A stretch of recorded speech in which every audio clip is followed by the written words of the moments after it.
All right, we are live. Sorry, everyone, for the technical difficulties. We had a little bit of an issue, um, but we are live now. Welcome to the second Google Hangout competition prep series with Pennsylvania DECA. For those of you that saw last week's or were on last week's, it was, last month's, it was on choosing your competitive event. And from there, we felt it was appropriate. This month's topic is planning your written event. So for those of you that did pick your events and you chose your written event, this is going to be great. And even if you did not, even if you didn't choose your event yet, this is some insight, maybe a little bit more about written events, and it can help you choose between a written event and a role play. So a lot of good information tonight. We have two panelists with us tonight. We have Mr. Brian Burnett. He is the chapter advisor from Owen J. Roberts in District 8, Pennsylvania DECA.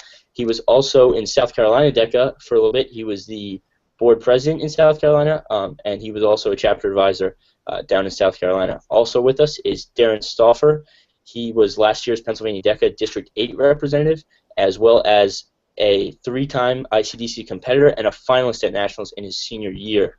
So we are going to be having a lot of great insight tonight on written events. So without further ado, I will give it to Mr. Burnett, and he can share everything that he has to offer for Pennsylvania DECA. Hi, good evening. I've been asked to speak briefly about written events from the teacher side, and I guess I'll piggyback off of Darren when he talks from the student side.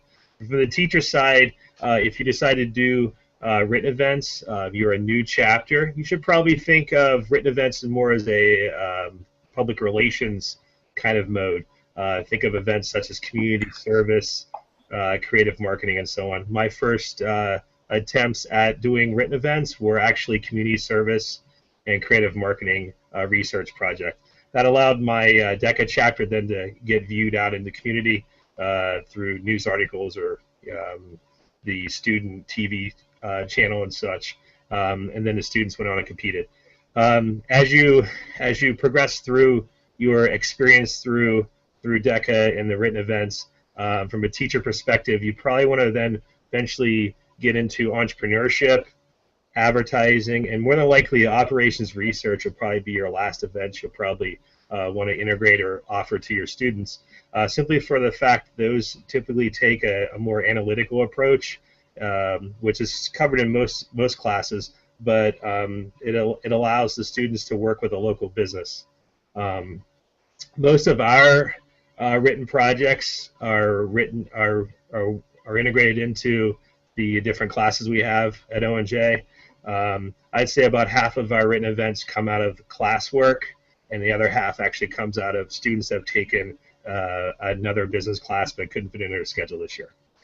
From a planning perspective, from a teacher perspective, I operate on the schedule of having two turn-ins initially, half the project due by Thanksgiving, and the remainder due by holiday break. And then there's usually about 3 other additional turn-ins, usually in January. I've always taken the approach that January is the month where you're tweaking the project and adding your desktop publishing. The project should mainly be done by December. And again, from the teacher perspective, you shouldn't be alone in this process. You should have, if you're a new chapter, you can link up with and set up an advisory committee of some sort. If you're an existing chapter, don't forget about the alumni. They're great resources to pull in. In fact, when I do my 2 turn-ins in Thanksgiving and Christmas and holiday break, both of those turn-ins are looked at 2 different groups of people look at those projects. And it's not necessarily them reading the projects, but me explaining the project concepts to that group of people, and they provide feedback to my students.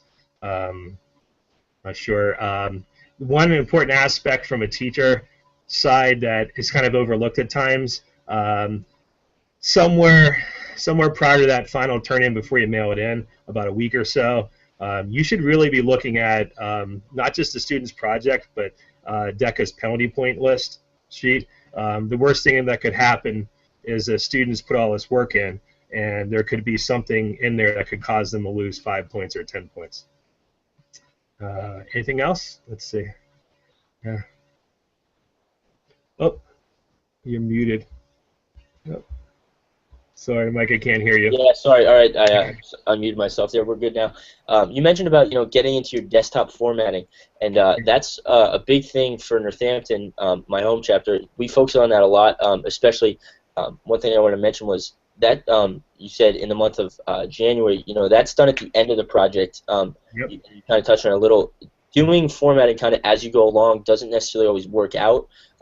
Once you format, you kind of run into some things. I know I've had some difficulties with Microsoft Word in the past where things jump around, especially when you're adding charts, adding word art, whatever you might be adding. So it's important when you're talking about the formatting aspect, and it is important to format because, don't forget, judges are reading a lot of manuals and a lot of projects as they sit there throughout their day, judging competition. And paragraph after paragraph after paragraph, certain events that's okay, but other events, be as creative as you can be. So that formatting is important, but it's also important that you do it in the right way, and preferably wait till the end, because if you do it too early, I've found that it can mess around with your information and it'll throw it all over the place, and it's much more of a hassle to get it back into place when you're ready to at the end of your formatting. Yeah, let me add something. When our students are selecting events and so on, we do have a pretty detailed questionnaire they ask. We ask everything from what kind of classes they're taking to they take a simple 5-question like DECA question, basically quiz, and they also have to provide a writing sample. I give them a writing prompt, and they respond to that. The reason why I do those two things, when the students are interested in signing up for events, like for example this year, I wanted to, our chapter allotment's probably going to fall, like we'll have 3 fashion promotion plans. Well, what do you do if you have 6 students that want to do it? So we use the writing prompt and the 5 quiz questions as like tiebreakers, so to actually determine spots. So that's just something different that we do. We did something similar this year as well. We did essentially like a written event application where once you were signed up for your written event, you had to turn in, it was again like a 6-question application.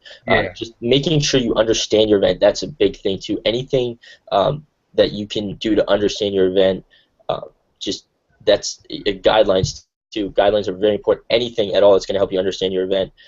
Even if your advisor doesn't give it to you, maybe come up with those questions on your own. Just think to yourself, do I know this? Do I know this? What don't I know? What should I know to begin your written event?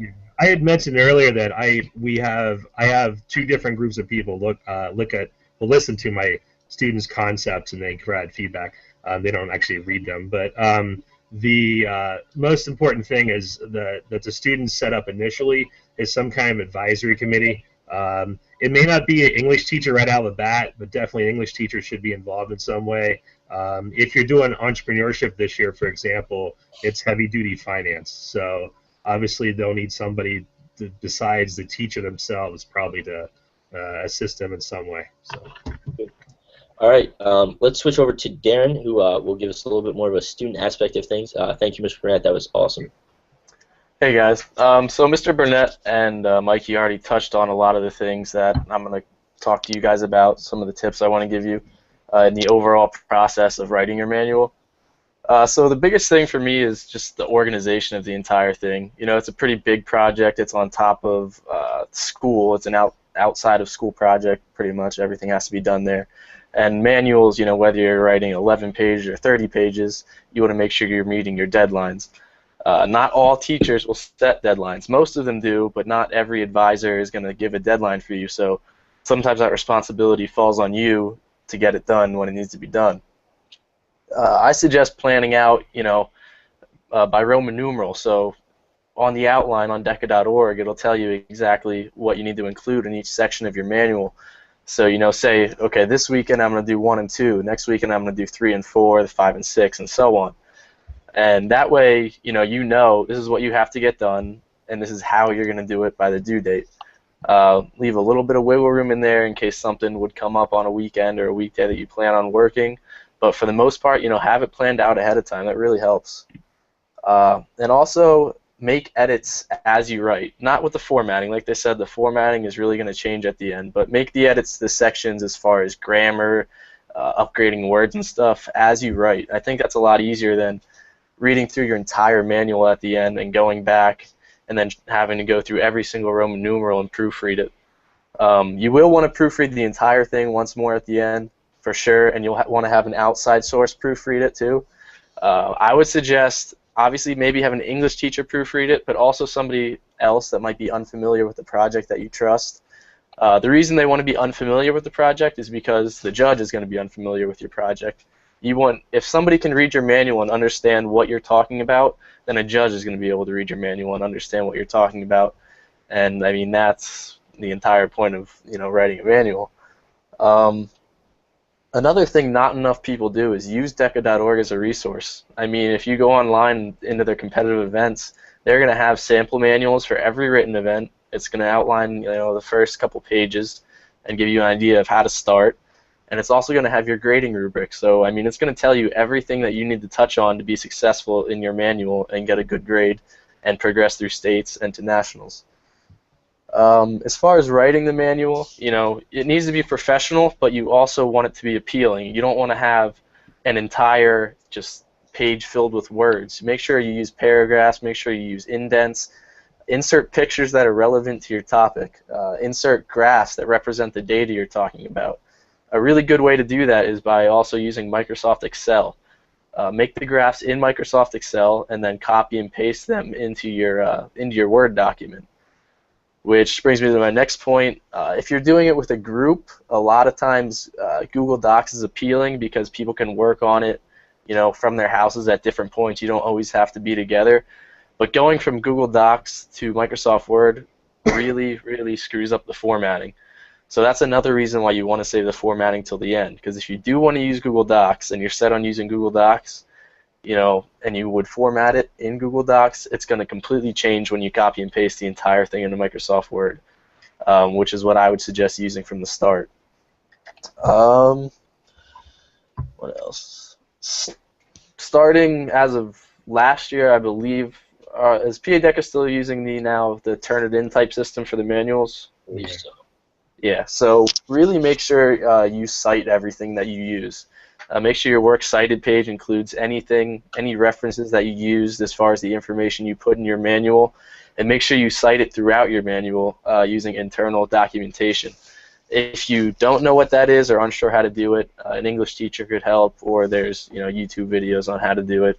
Very simple. It's just something that it'd be a shame to write your entire manual and then with this new Turnitin program it tells you that 70% is plagiarized because you got the information from another source but you didn't cite it. Had you cited it, it'd be okay, but because it's not cited, that's going to be penalty points or maybe disqualification even. And I think that's about all I have as far as tips. Thanks, Darren. One thing I wanted to mention too, you said save the looking for a spelling and grammar check till the end, or excuse me, the format till the end, the spelling and grammar check as you go. It can get really overwhelming, especially when you get into your 30-page events, and even some of your 11-page events. You just wrote this entire manual. You finally have it done. You're so happy you have it done, and then the last thing you want to do is read all of it at one time and try to pick out your spelling and grammar mistakes. So that's a great point there, and I really like that one about making your corrections as you go. And you mentioned about the charts and the pictures. That stuff is very important as well. As I mentioned before, one of the key things that helped I helped myself and my group, and as well as Darren, because he was a finalist at nationals, so he knew what he was doing.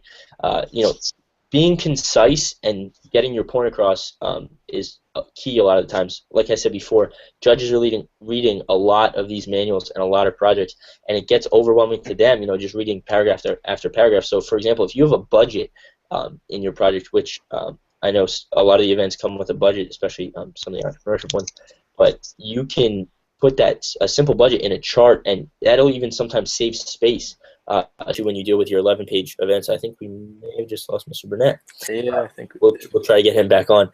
But saving space to the charts, that can really help. So anything really that you can condense and be concise about, that really helps. Yeah, I have two things that I forgot to say that I just thought of. Number one is probably the single most important part of your entire manual is the executive summary. That's the first thing the judges read. Sometimes it's the only thing the judges read, depending on how many events they have to get through. And you really want to make sure that portrays, that you highlight all the main points of your project in that executive summary. Make it appealing. Use a flow chart. Some people use a flow chart. Some people just type it out. Personally, I've always just typed it out, and that's worked for me. Put a graph on the front, put a picture on the front, and just make sure in that executive summary you really get your point across and make that probably the most appealing part, because that's really going to grab their attention and make them want to read the rest of your manual.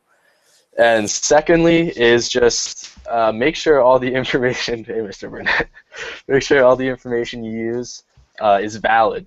Don't be thorough with the information. If, like Mikey said, a budget, that's what brought it to mind. Don't, just pick numbers out of the air and say, oh, I think this would be that, I think this would be that. Look it up, use references, use similarities. If you're doing a project in maybe sports and entertainment marketing, and it has something to do with maybe building a stadium. I know one of mine did one year. Go to reference previous stadiums that were built in that area, previous stadiums that were built similar to that one. Reference contractor prices. You really go in depth. The more in depth you go, the more surprised and wowed the judges will be, and the better you'll feel about answering any questions they might have about that part of your project. Mr. Burnett, that's a great point, Darren, with the executive summary. Mr. Burnett, while you dropped out for a minute, Darren mentioned the executive summary and how important that can be, and how important it is to make sure that the point of your manual is really clearly stated in that executive summary. So I don't know if you wanted to touch on that at all from an advisor perspective.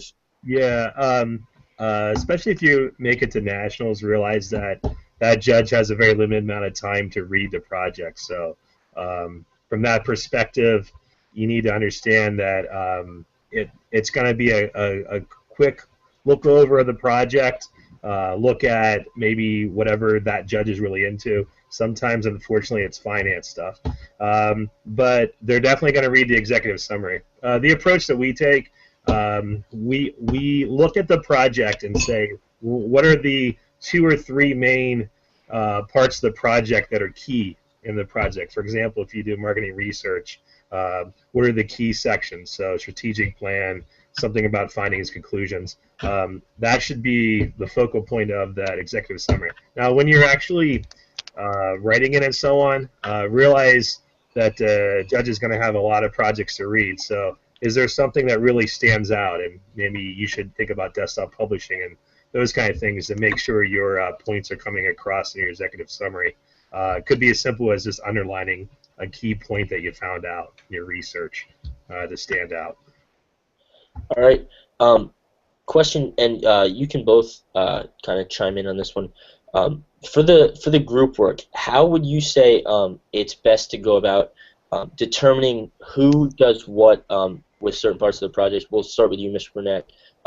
How would you go about, say the best way of doing that would be?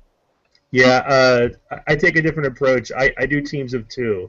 I've found teams of 3. It's most cases that third person that's on that team. One of those 3 people tend to not necessarily really add much to the team. So I do teams of 2. My best approach is when they're partnering up. For example, they're doing an ad campaign. Typically, an ad campaign, your team of 2, you'd want to have one person that's going to be I guess you call them creative, artistic kind of a person, and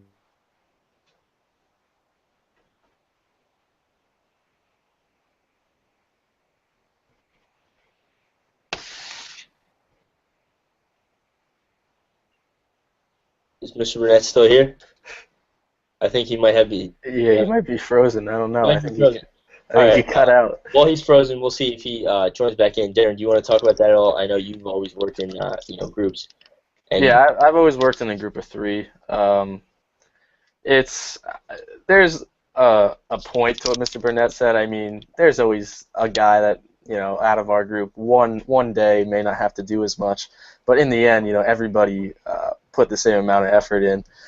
My strength was always editing, so I'd have, somebody else would maybe type up the initial paragraph, but then I would go in, reword everything, add a lot more information to it, and so people would put down the general idea, and then I'd expand upon it. It really comes down to your strengths and how you want to work as a team. I mean, when I was in my group, one of us, wasn't the greatest presenter, so then the other two of us would kind of pick up when we did the visual presentations, and we'd handle a lot more of that load. Obviously, everybody has to say something, but we would have given him a minimal part, and then we'd pick up there. So it comes to really, knowing your partners, finding their strengths, and knowing how they're going to work to best help your team succeed. Yeah, I like that a lot. I've always worked in groups of 3 as well, and for me, if you're talking specifically about, he's Mr. Burnett. Before I continue, there he is. That's right. All right, you can go ahead and finish your thoughts there, Mr. Burnett. Yeah, I'm not sure to cut anything. A lot of times, the event will dictate the person doing the event. Like right now, for me, anybody that wants write a business plan, it's not necessarily their entrepreneurship thrust and what their interest is. Yeah, it's part of it, but they really need to be a numbers person now with all the extras finance stuff. All right. Thank you guys both for that.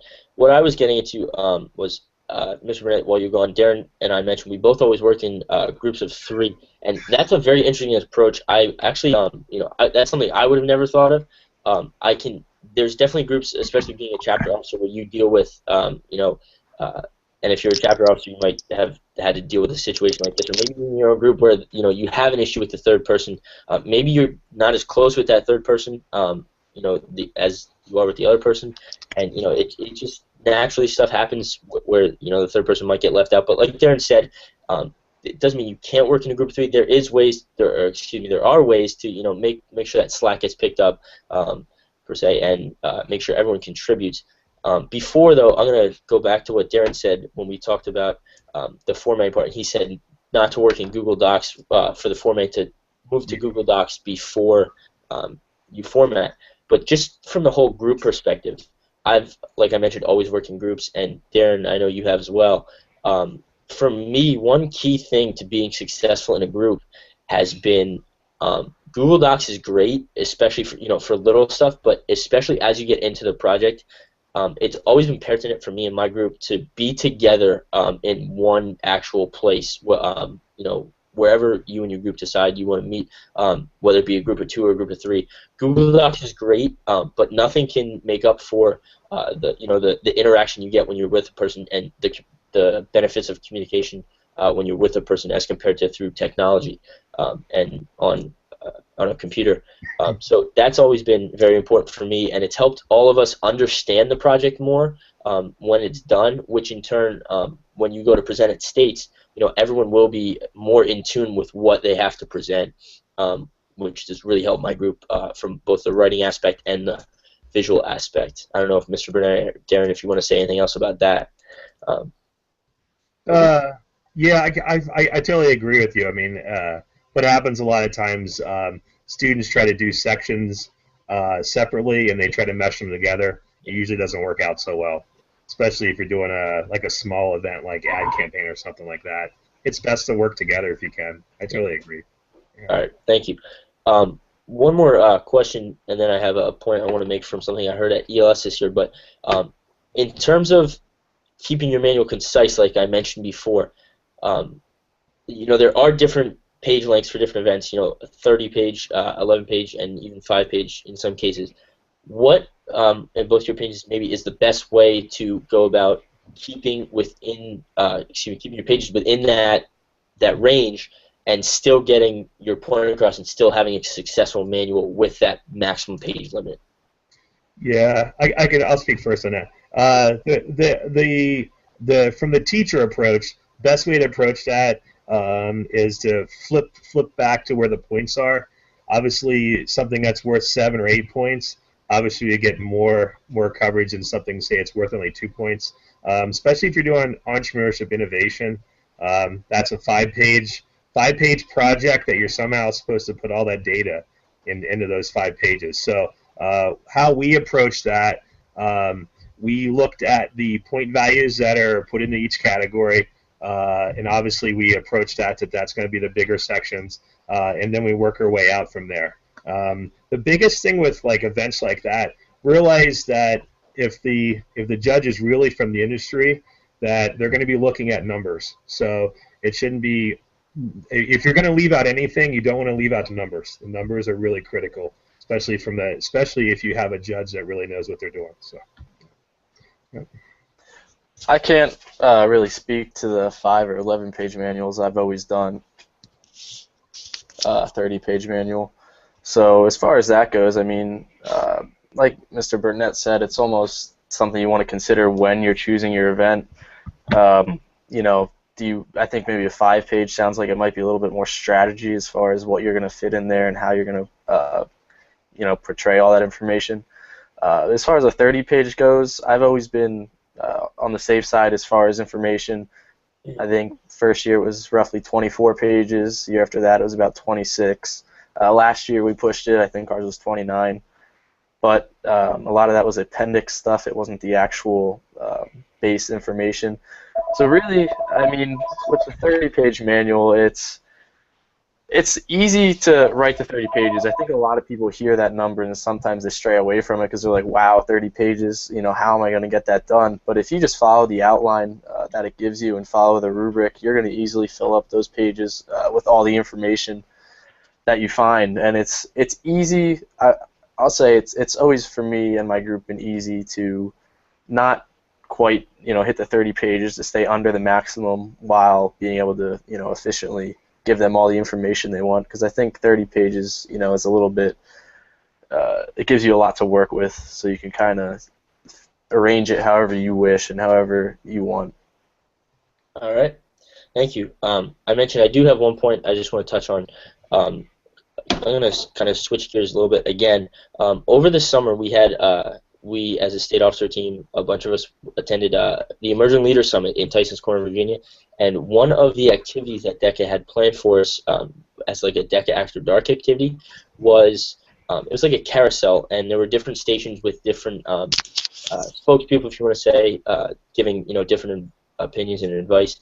And one of the carousel event topics, rather, was the written event. So I thought sharing one thing that I have never heard before. I've been in DECA for 4 years, and my advisor has a lot of really great advice, you know, on written events, and I've heard some stuff from different people in different levels. But this is one thing that I've never heard, and I kind of found it interesting. This was from Bryson Woodley, who is with California DECA, and one of the points he made in that carousel topic of the written event was, look at what the guidelines don't say what you can do.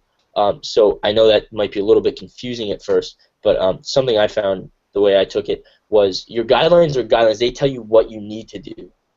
And his point with that was, you know, that's great that they tell you, you know, what you need to do, but I feel like a lot of students get restricted when they see that, and they think, oh, I do have to do exactly this and exactly that, and they don't really sometimes think outside the box. So I think that, you know, looking at your guidelines is, you need to understand what you have to do, but at the same time, you are not restricted to exactly what the guidelines tell you. So, main point: be creative. You know, you don't have to stick exactly point A, point B, point C when you go throughout your manual. Which I thought that was a very interesting approach. I don't know if either you want to comment on that, Mr. Burnett or Mr. Dan. Oh, well, I think, you know, it's you definitely have to cover all the information that it wants you to, but having, and as this is, you know, it's a professional type thing. You want to have a manual, you want it to look good, and you want it to be professional, but you also want it to be creative, and you want it to stand out to judges. So by finding ways to, you know, include information or include things that not everybody else is going to, and kind of maybe find, you know, the loopholes or whatever you want to call it, and make yours stand out in a way, you know, that's really going to help you when it comes to competition. Mr. Burnett, any? Yeah. Here's an example from this year. DECA changed the outlines for all the business plan events, and the one section is Roman numeral 2, and all they put down was the word problem. So from a teacher standpoint, it's your point, it's your part to actually guide the student through that. Does that mean market opportunity? Does that mean, you know, trade area analysis? What does that mean? So yeah, and I mean, if you throw out more than what's needed there for the students to actually put in that section, it may help guide them through that section. All right. Good. All right. Thank you both for joining, and thank you to everyone who tuned in. Don't forget, we do have the series going. It will air the second Monday of every month, so don't forget to tune in next month. And thank you, Darren, and thank you, Mr. Burnett, for joining and sharing all your insight and how to be successful in your written event. Thanks, Mike. Thanks. Good night, everyone.